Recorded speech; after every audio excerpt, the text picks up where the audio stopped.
Au! Això és química.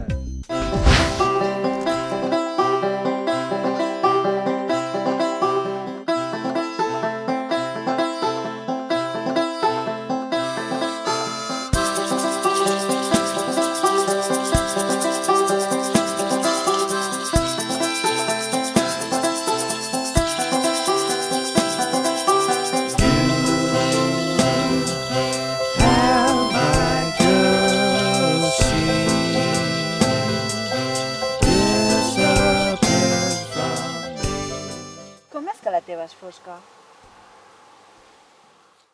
La poma es torna fosca perquè s'oxida. En contacte amb l'oxigen de l'atmosfera, la poma li passa el mateix que li passa amb una peça de ferro, que es rovella. Aquest òxid, que en el cas del ferro és d'un color vermellós, el rovell és vermellós, en la poma el que passa és que es torna de color fosc. En aquest cas també veurem un tipus de reacció redox, que n'hi diem. Redox, és a dir, reducció-oxidació. En una reacció d'aquest tipus hi ha sempre una substància que es redueix i al mateix temps una que s'oxida. La que s'oxida perd electrons, aquests electrons els guanya la que es redueix. Aquí que tenim dicromat d'amoni. És un compost molt perillós, com tots els compostos de crom. És carcinogen, per tant anirem molt al tanto. I el que farem és fer el bonic experiment del volcà de dicromat d'amoni.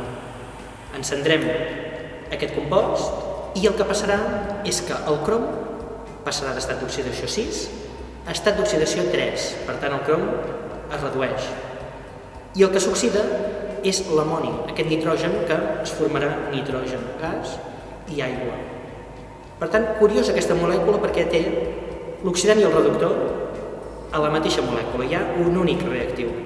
Tania, què et sembla si fem l'experiment però abans ens hem de protegir de veritat? Sí. Som-hi.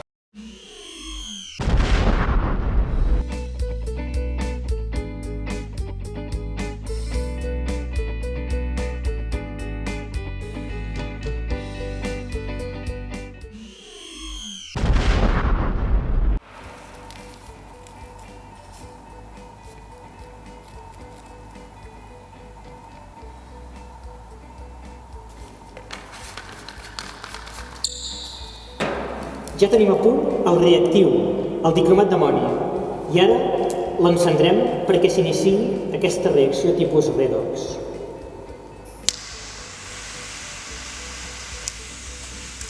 Aquí tenim el volcà.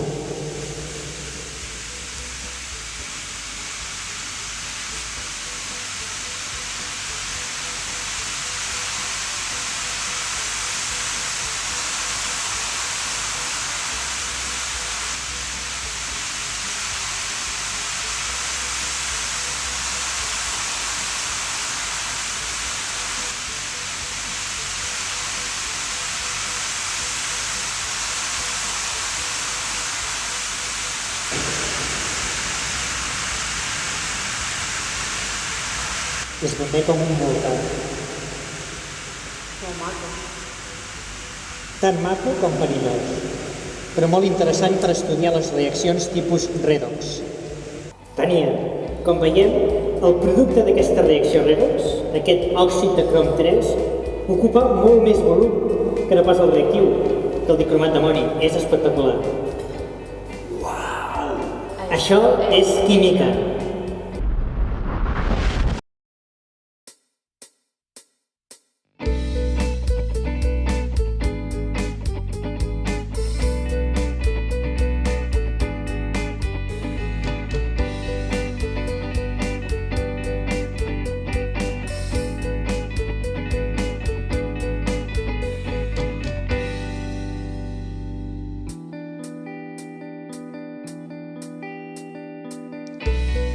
Take me away from this cloud where everything's gray, where I can shout away. Take me away from this city.